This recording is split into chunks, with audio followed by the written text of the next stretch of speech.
basketball team involved. Again, you know, our last group would be the 1980-81 men's basketball team. It was the first University of Dubuque basketball team to qualify for the NCAA championship. And that was done, as he says in the write-up here, when Ray made a 45-foot shot to win 60-59 over William Penn, which is a 45-foot shot is not very common, of course. So they finished the race 20-8, and they just had a great record, and we're happy to see a lot of them back today. So I invite the team to come to the stage, please.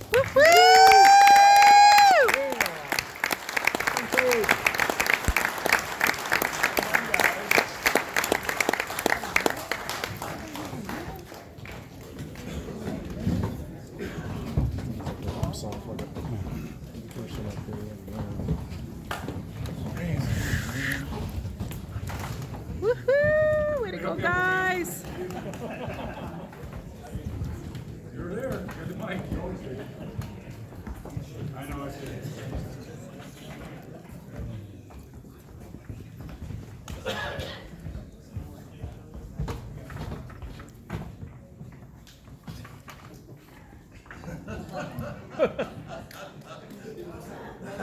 Someone just snuck in the back door.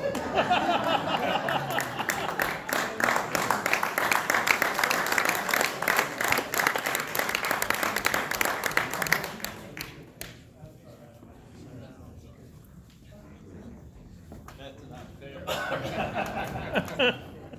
I didn't know he was coming.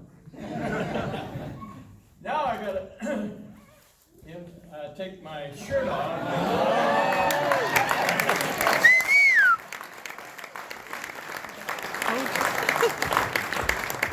This is why we're here. 1980-81, and this shirt is an original. I found it in my laundry room. I lost my wife 9 years ago, and so she left some of the laundry, so.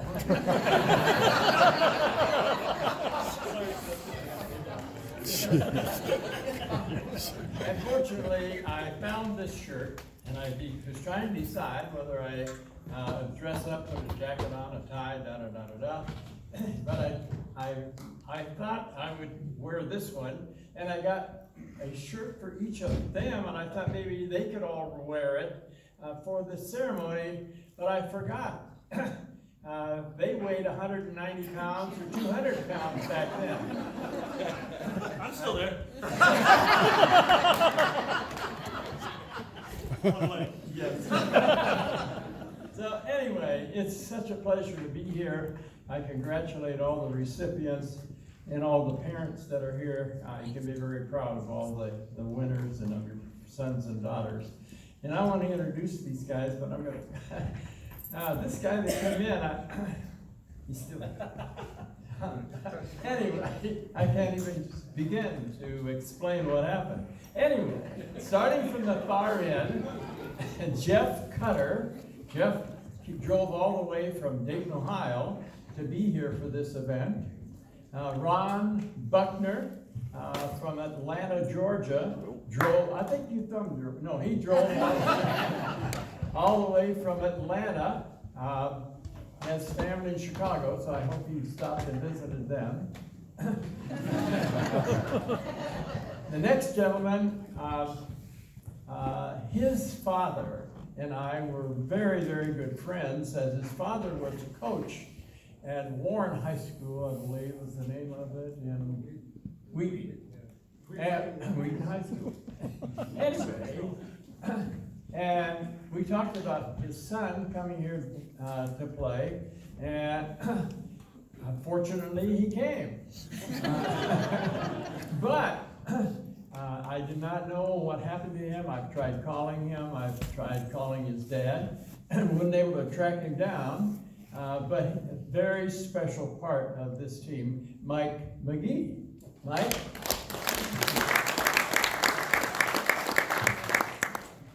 The next gentleman is the reason why we're here. Other than this shirt. Anyway, I had him all over to the house today for breakfast, for brunch. My wife always had them out periodically for a game. Before the game, we always had them out for dinner. And sometimes that would be like 2 days before a game. We wanted to fill up on carbos. And she would either fix lasagna, spaghetti, whatever the case may be. Well, my wife passed away, but I saved her recipe. So today we had brunch of spaghetti and salad, and I think I even have leftovers for tonight. But anyway, it was so special to have them there, and especially to have her still in their lives. In the process, we had to call our mom, their stepmom. Their stepmom was Marilyn Zunk, that you've heard mentioned. Well, Marilyn lives in South Carolina. I talk to her probably at least once a month to bring her up to date as to what goes on. And her daughter and my daughter are best of friends, and my daughter was just there last week. So, at any rate, we proceeded to have our spaghetti, and while they were eating downstairs, I was upstairs, and I was listening to the conversation, and there was an awful lot of laughter and joking, and so the ladies that were helping me, like Nancy Johnson and Dana Usher, that were upstairs with me, and they said, why don't you go down and join them? Well, I went down there, and all of a sudden the laughter stopped. So you know who they were laughing at. But anyway, I said, well, look, I was supposed to say a few words about you guys today, but I think one of you guys ought to take this podium. So I said, how many would like to see Ray take the podium? Well, everybody raised their hand. Well, Ray says, I don't want to get up there. And that's the truth. But the reason is in the paper here. Last second shot made by Ray Kantowski. We have lived that shot. How many times? Today, yesterday, the day before. We had it long distance, we had it short distance. But I am proud to say that I drew up the play, and Chad Steckel, his brother, who passed away a couple of years ago, made the pass to Ray Kantowski. And at the huddle, before that play was executed, I said, Ray, you can do this. And he was very humble. What? Humble? Let me shoot from there. Anyway, we set up the play. We had 2 seconds on the clock. And Wade threw the ball into Ray, and I had told him, take 2 dribbles, don't shoot as soon as you get it. He had 2 seconds on the clock, that's 2 dribbles. So he got it, took 2 dribbles, shot it from 45 feet, nothing but net. And the crowd went crazy. Well, that made us into the playoffs. Now, we were very fortunate because we finished second. The first place team got the reward of going to Beloit. That's Wisconsin. And they had to play Beloit College. Well, we got second place, and we got the second prize. We got to go to Whittier, California. Well, my wife and Mrs. Sunk went along. And after the 2 games that we played, they took an extra day and took them to Hollywood. So these guys had the reward of the not the championship. We got second place, but it was awesome. But the second day, I got to tell this part of it because Ray will kill me if I don't. He made that shot live in the game, and it won the ball game for us. But the next day, I said we're going to re-execute that play. So we brought him out, gave him the ball at 45 feet, nothing but net. So we knew it was either fate or he was really talented. This morning at your house, that was 85. Yeah. Anyway, Ray was the last I introduced. The next gentleman was a transfer to me, but I had he and his brothers in camp, basketball camp growing up. And Chad Steckel was one of our very outstanding guards from at that time Davenport West High School. Now he's assistant coach.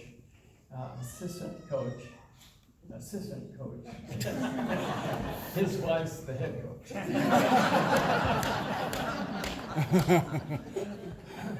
In Lansing, Iowa. And our next gentleman, raise your arm. Jeff Usher.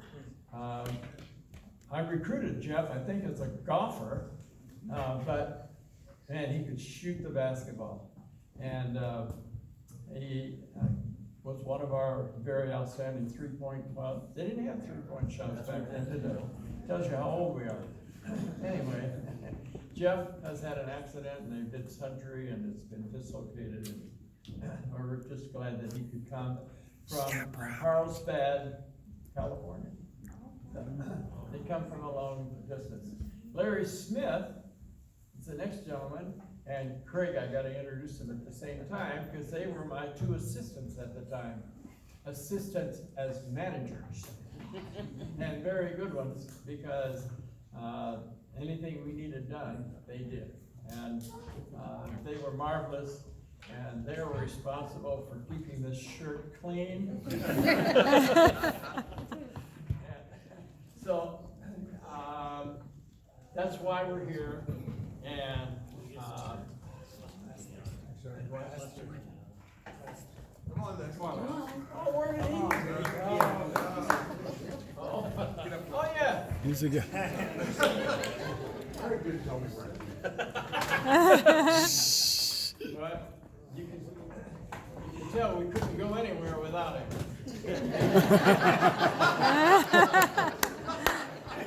So one little story about Lester.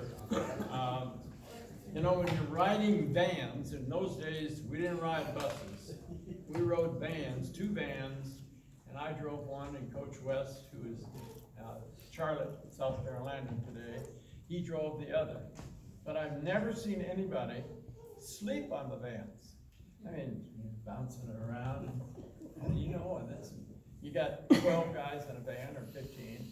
Well, he was asleep within the first 3 minutes. That was the ability to relax. And he was very good at that, and he was very good at blocking shots, and he was very good as a teammate. So, and he's from Maquoketa, Iowa, and back in Bellevue and Maquoketa. So that's our basic squad from, what's that say? Whittier, 1981. Thank you very much.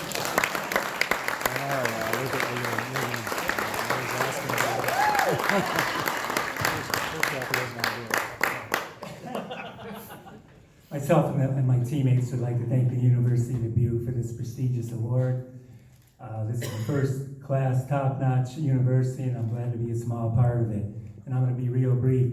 In the last 15 or 20 years, I probably called Coach 2 times a year. I mean, 2 times a week. Have we got in yet, Coach? Have we got in? No, not yet. Great dog. I'll let you know. Well, the last time I called him, I think he changed his number.